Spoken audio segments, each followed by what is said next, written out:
ఏదైనా అక్కరబడి సావుకార్తాన అప్పు తీసుకుంటారు. టైంకు కట్టకుంటే ఇంటికి మనుషులను పంపి అడిగిస్తాడు. ఒకటి రెండు మాటలు చూస్తారు. అట్లా కూడా కట్టకుంటే ఇంట్లో సామాన్లు బయటేసుడు, ఇంటికి తాళం పెట్టుడు. బ్యాంకోలు సుతా గంతే, పైసా పైసా కూడా ఇడిచిపెట్టరు. టైంకు కట్టకుంటే మిత్తిల మీద మిత్తిలేస్తారు. అట్లా కూడా వసూలు కాకుంటే ఇక ఇంటి మీద పడతారు, దొరికినే అందుకపోతారు. మరి గిదేంది?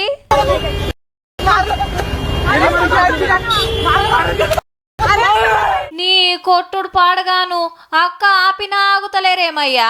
అట్లాని పాత పగల్లేవు, పాత పంచాదులు లేవు. పైల్వాన్లు దిగి గింత పద్ధతిగా క్రెడిట్ కార్డ్ బిల్లు వసూలు చేసిండ్రు. మళ్ళా మహారాష్ట్ర పూణేలా అప్పు కారెట్ గీకి ఎన్ని మాటలు అడిగినా పైకం గడతలేడట, ఫోన్ ఎత్తుతలేడట, ఇంటికొస్తే దొరుకుతలేడట.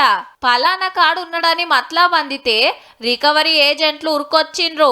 మరి వాళ్ళేమన్నారో ఈయనేమన్నాడో గాని రప్ప రప్ప అంటిచ్చిండ్రు రోడ్డు మీదనే. మరి ఎంత పెండింగ్ ఉందో గాని బిల్లు కట్టకుంటే నోటీసులు ఇయ్యాలే, కేసు పెట్టాలే. అంతేగాని గీ కొట్టుడేంది, గీ రూబాబేంది?